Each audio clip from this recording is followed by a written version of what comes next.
Andhra Pradesh police అధికారుల సంఘం Vijayawada press club లో మీడియాతో మాట్లాడారు. ఈ సందర్భంగా అధ్యక్షులు జనకుల శ్రీనివాసరావు మాట్లాడుతూ ఇటీవల ఆంధ్రప్రదేశ్ రాష్ట్రంలో జరిగిన 16వ శాసనసభ మరియు 18వ లోక్సభ ఎన్నికలలో ఘన విజయాన్ని సాధించి ఆంధ్రప్రదేశ్ రాష్ట్ర ముఖ్యమంత్రిగా పదవి బాధ్యతలు చేపట్టబోతున్న చంద్రబాబు నాయుడికి ఆంధ్రప్రదేశ్ పోలీసు అధికారుల సంఘం శుభాకాంక్షలు తెలియజేసింది.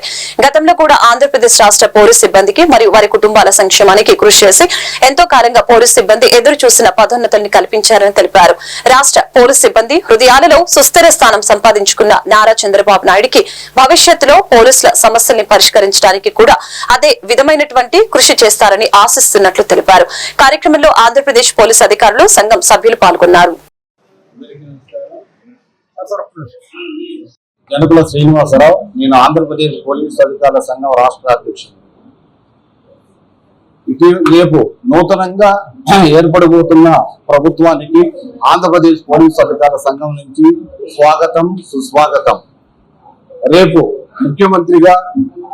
ముఖ్యమంత్రిగా పదవి స్వీకారం చేసినటువంటి శ్రీ నారా చంద్రబాబు నాయుడు గారికి మా ఆంధ్రప్రదేశ్ పోలీసు అధికారుల సంఘం నుంచి ప్రత్యేక శుభాకాంక్షలు, అభినందనలు తెలియజేస్తా ఉన్నాం.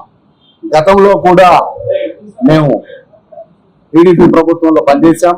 అప్పుడు అనేకమైనటువంటి సంక్షేమ కార్యక్రమాలు నారా చంద్రబాబు నాయుడు గారి వల్ల మేము పొందగలిగాం. దాంట్లో ముఖ్యమైనవి ప్రమోషన్ల విధానంలో అనేక మంది ప్రమోషన్లు పొందలేకున్న తరుణంలో 2019 హెడ్ కానిస్టేబుల్స్ 566 ఏఎస్ఐలు ప్రమోషన్ల వరద సృష్టించినందుకు ఆ రోజు కూడా కృతజ్ఞతలు చెప్పాం. మళ్ళీ ఈ రోజు కూడా అది గుర్తు చేసుకుంటా ఉన్నాం. ఈ సందర్భంగా అయితే ఇంకా పోలీసు సంస్కరణలకు సంబంధించి కానీ పోలీసు సంక్షేమానికి ఇంకా ఈ ఫ్రెండ్లీ ప్రభుత్వం పెద్దపీట వేస్తుందని మేమందరం నమ్ముతూ మరొక్కసారి ఆ